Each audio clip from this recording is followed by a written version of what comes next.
Salam dan salam sejahtera saya ucapkan kepada kita semua. Sebelum kita memulai pelajaran kita hari ini, marilah kita memohon bimbingan kuasa Roh Kudus. Mari kita berdoa. Tuhan Allah Bapa kami yang bertasar di dalam kerajaan surga, segala puji dan syukur kami naikkan di hadirat-Mu Tuhan untuk waktu dan kesempatan yang Tuhan berikan bagi kami.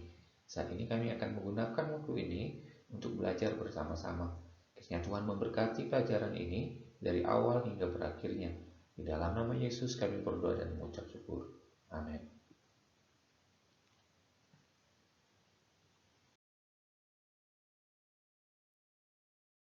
Shalom, selamat pagi dan salam sejahtera untuk kita semua. Apa kabar kalian hari ini?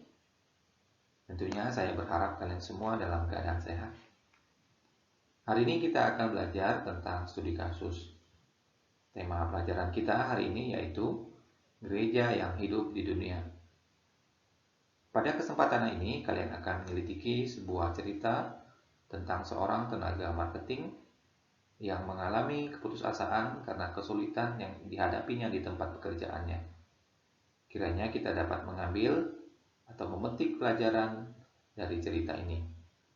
Selamat mengikuti.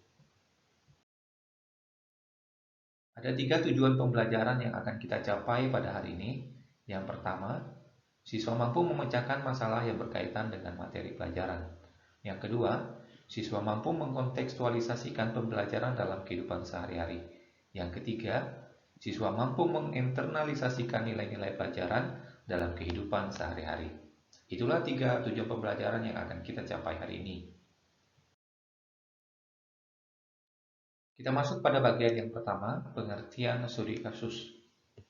Studi kasus adalah penyelidikan mendalam terhadap orang, kelompok, peristiwa, fenomena sosial dalam konteks kehidupan nyata untuk mencapai pemahaman yang holistik terhadap suatu permasalahan. Tujuan penelitian studi kasus yang akan kita laksanakan hari ini yaitu yang pertama, menemukan konsep, prinsip, dan nilai-nilai melalui studi kasus. Yang kedua, menginternalisasi konsep, prinsip, dan nilai-nilai yang ditemukan ke dalam kehidupan nyata. Cerita yang akan menjadi penelitian dalam studi kasus kita hari ini berjudul Kisah Seorang Tenaga Marketing Keuangan. Saya akan membacakan ceritanya untuk kita semua. Selamat mendengarkan. Suatu hari, seorang tenaga marketing di bidang keuangan mengeluh dengan putus asa. Seumur hidup saya akan merasa bersalah karena telah menyebabkan nasabah rugi besar.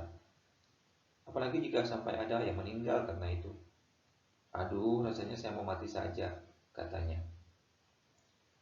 Perusahaan tempatnya bekerja ternyata tidak mampu mengembalikan uang nasabah sesuai perjanjian. Bukan hanya bunga yang tidak dibayar, bahkan pokoknya pun telah menyusut hingga 20% karena situasi market yang bergejolak turun. Hampir setiap kali bicara di telepon, dia menangis ketakutan, dikejar rasa bersalah, dan memikirkan para nasabah yang pasti membencinya. Kali ini habislah saya. Mangkuk nasi saya sudah terbalik. Saya trauma mau mencari kerja lagi. Pikiran saya kacau. Kalau ada apa-apa dengan nasabah gara-gara uangnya tidak di sini nggak balik, matilah saya. Bagaimana ya Pak? Saya yang bujuk nasabah itu investasi di sini. Tapi sungguh Pak, saya tidak tahu kalau manajemennya amburadul seperti ini. Saya tidak pernah berniat mencelakai siapapun. Tapi hari ini justru orang-orang yang percaya kepada saya yang saya celakai. Sambil bercanda si penerima keluhan menjawab, loh jangan mati dulu dong. Kalau kamu orang yang bisa dipercaya dan bertanggung jawab, justru harus tetap hidup dan menghadapi masalah ini. Tunjukkan bahwa kamu tidak akan lari dan akan membantu menyelesaikannya hingga beres. Jika kamu sudah maksimal membantu tetapi nasabah tetap tidak puas, itu resiko yang harus kamu tanggung. Tidak perlu marah-marah sendiri. Nasabah mau marah dan benci itu adalah mereka. Siapapun yang dirugikan sebesar itu, boleh marah kok, sangat manusiawi. Ia melanjutkan bicaranya. Mereka belum tentu membenci kamu secara pribadi, tetapi situasi yang tidak nyaman menyebabkan harus ada orang yang bisa dijadikan tempat untuk mereka marah. Ya, kamulah orang yang paling tepat buat sasaran. Tetapi sebenarnya setiap orang harus bertanggung jawab pada keputusannya sendiri. Saat nasabah menandatangani perjanjian, dengan sadar, tidak ada orang yang memaksa dia untuk ikut kamu kan? Jadi, jika kamu sudah mengupayakan maksimal, sisanya serahkan pada yang di atas. Itu sudah di luar kendalimu. Jangan percaya kalau ini adalah akhir dunia. Setiap pekerjaan yang kamu kerjakan dengan hati dan niat baik, pasti ada jalan yang terbuka. Hari ini nasabahmu mungkin sekitar 50 orang. Padahal, di luar sana masih ada puluhan orang lain mencari nasabah. Nah, ke depan, hati-hatilah memilih tempat kerja. Teliti dulu. Tegakkan kepala dan bersikaplah optimis, karena hidup ini harus berlanjut. Demikianlah cerita studi kasus kita hari ini. Berdasarkan cerita yang telah kalian dengarkan, jawablah 5 pertanyaan refleksi berikut ini. Yang pertama, apakah yang membuat tenaga marketing dalam cerita tersebut mengalami keputusasaan? Yang kedua, apakah nasihat bijak yang diberikan Bapak yang menerima keluhan marketing yang mengalami putusasaan dan rasa bersalah tersebut? Yang ketiga, seandainya kamu adalah tenaga marketing tersebut, bagaimanakah seharusnya sikap kamu sebagai orang beriman menghadapi persoalan tersebut? Yang keempat, seandainya kamu adalah bapak yang menerima keluhan dari tenaga marketing tersebut, bagaimanakah seharusnya sikap kamu menghadapinya? Yang kelima, apakah pelajaran yang kamu temukan dari kisah tersebut? Bagaimanakah kamu menerapkan pelajaran tersebut dalam kehidupanmu? Selamat mengerjakan. Tuhan Yesus memberkati.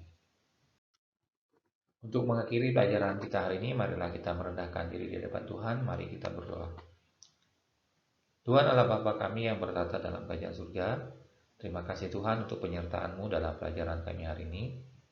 Kami boleh belajar tentang studi kasus ya Tuhan. Biarlah melalui cerita studi kasus kami boleh mengambil makna dan memetik pelajaran dari cerita ini ya Tuhan. Bahwa sebagai gereja yang hidup di tengah dunia ini ada begitu banyak tantangan yang akan kami hadapi. Tetapi biarlah ya Tuhan tantangan itu tidak membuat kami menjadi orang yang pesimis, tetapi kami boleh semakin optimis karena Tuhan beserta dengan kami. Terima kasih ya Tuhan, terima kasih untuk kebenaran-Mu ini. Mampukan kami untuk mengaplikasikannya dalam kehidupan kami masing-masing. Kami siap untuk melakukan firman-Mu ya Tuhan. Dan kami mengakhiri pelajaran kami pada hari ini. Di dalam nama Allah Bapa, Putra dan Roh Kudus, kami sudah berdoa dan mengucap syukur. Amin.